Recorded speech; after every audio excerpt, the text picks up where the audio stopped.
निवेदन करूंगा जहाँ यहाँ पर कुछ शिक्षणेतर कर्मचारी भी उपस्थित हैं, वहाँ सभी से निवेदन करूंगा कि वो बारी बारी से बाबा साहेब के चित्र पर माल्यार्पण और पुष्प अपने श्रद्धा सुमन अर्पित करें। सभी बच्चे बिल्कुल तैयार रहेंगे और जैसे ही माल्यार्पण होगा आप करतल ध्वनि से पूरा सदन, पूरा कॉलेज कैंपस गुंजायमान हो जाना चाहिए।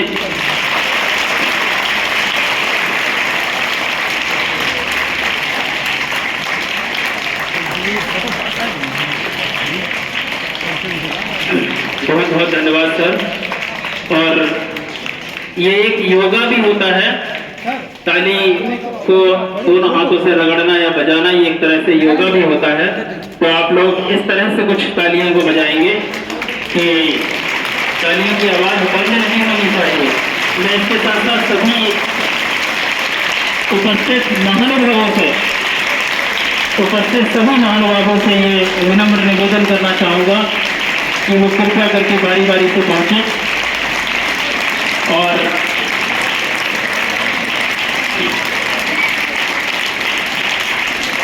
दोनों चित्रों पर अपने श्रद्धा सुमन अर्पित करें।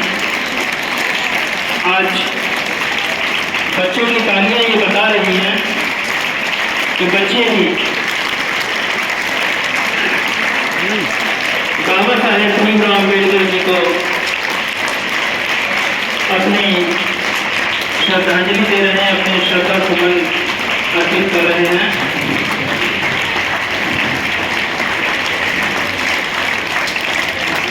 और अतिशीघ्र करें आप सभी लोग भी, ताकि बच्चों का भी ध्यान रखें। बच्चे भी निरंतर तालियां बजा रहे हैं, तो हालांकि इससे ब्लड प्रेशर भी ठीक होता है और शरीर के एक्यूप्रेशर पॉइंट जितने भी हैं वो भी सही होते हैं।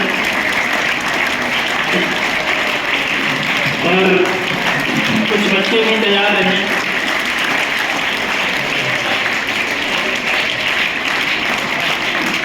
मैंने कुछ बच्चों के नाम भी नोट कर लिए हैं और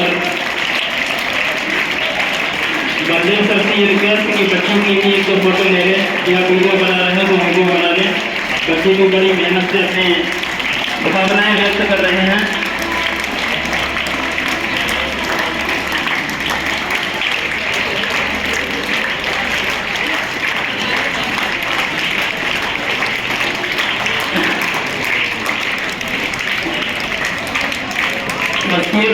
इनके ललित जो हैं वो आज तैयार रहे, 9th भी प्रवीण तैयार रहे,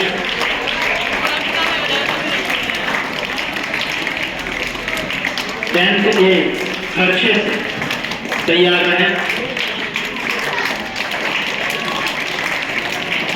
इनके अलावा अगर कोई बच्चा और भी हो तो वो भी तैयार रहे। एक 12th बी का बच्चा है अंकित, उसका भी नाम नोट हो गया है। इसके अलावा और कोई बच्चा अपने विचार व्यक्त करना चाहे तो वो भी आपके कार्यक्रम के लिए तैयार है।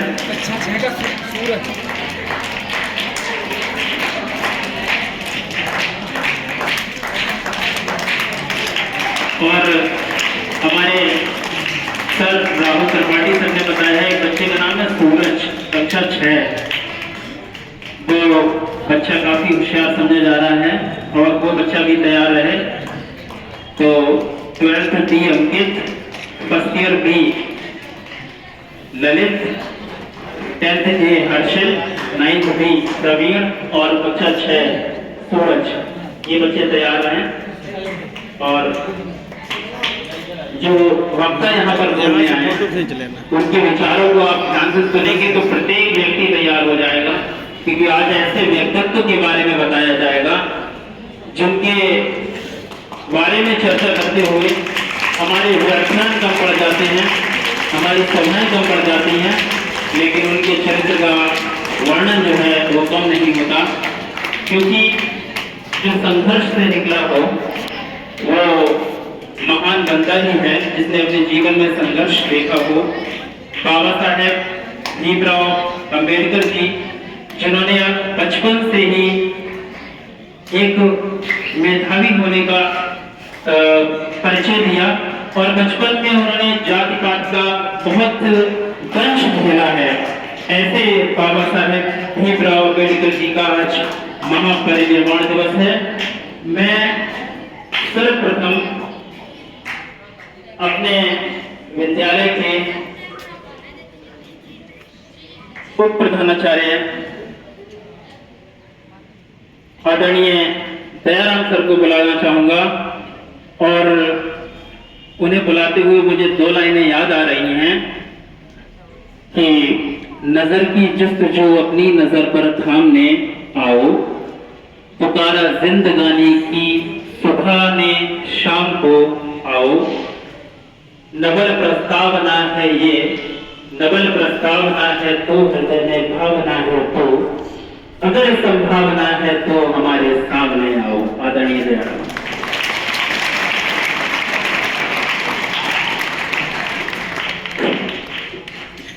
बहुत बहुत धन्यवाद संदीप सर को। परम आदरणीय प्रधानाचार्य जी, हमारे सभी विद्वान शिक्षक साथी,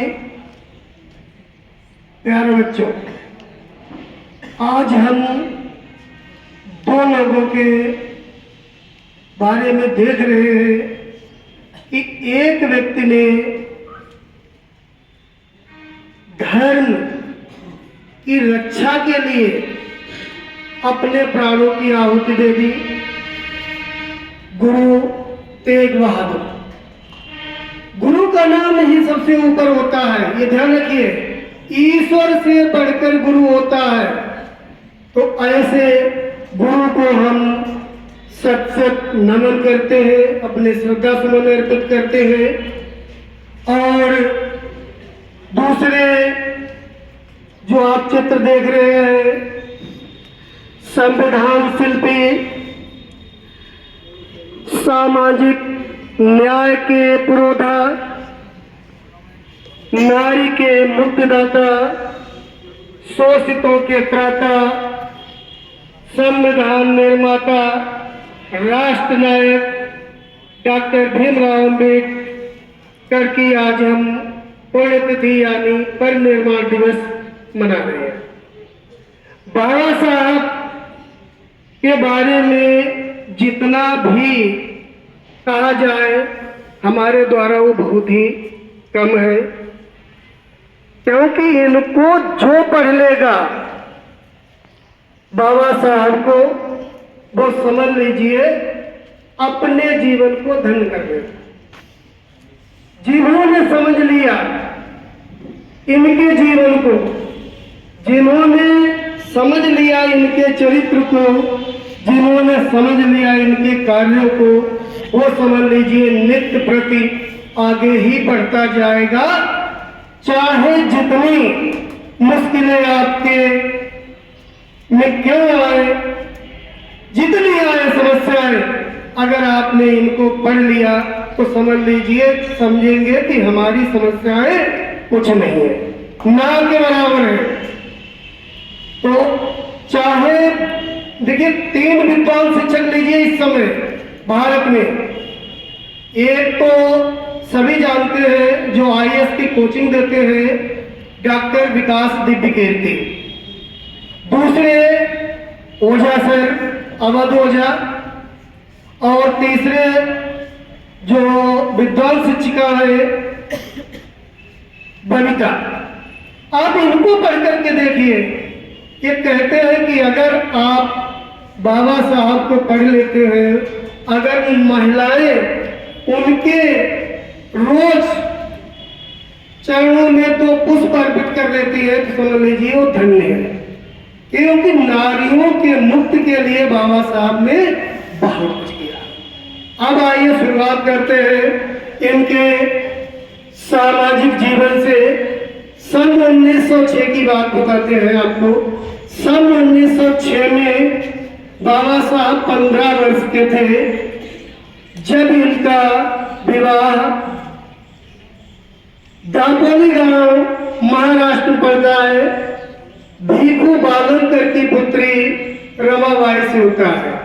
रमाबाई उस समय मात्र 9 वर्ष की थी, क्योंकि भारत में बाल विवाह प्रथा बहुत पहले से चली आ रही थी, काफी समय तक चली है। तो समझ लीजिए रमाबाई की आयु मात्र 9 वर्ष की थी और उस समय बाबा साहब भीमराव अंबेडकर 15 वर्ष के थे। उसी समय इनका विवाह हो जाता है। लेकिन पढ़ने की इच्छा इतनी प्रबल थी कि बाबा साहब जो कोर्स समझ लीजिए हम लोग 2 साल पढ़ते हैं वो 6 महीने में कंप्लीट कर लेते थे। पीएचडी जो इकोनॉमिक्स में प्राप्त की वो पहले भारतीय थे। कोलंबिया यूनिवर्सिटी से अर्थशास्त्र में पीएचडी प्राप्त करने वाले बाबा साहब डॉक्टर भीमराव अंबेडकर पहले व्यक्ति थे। तो बाबा साहब भीमराव अंबेडकर का जो जीवन संघर्ष रहा है वो समझ लीजिए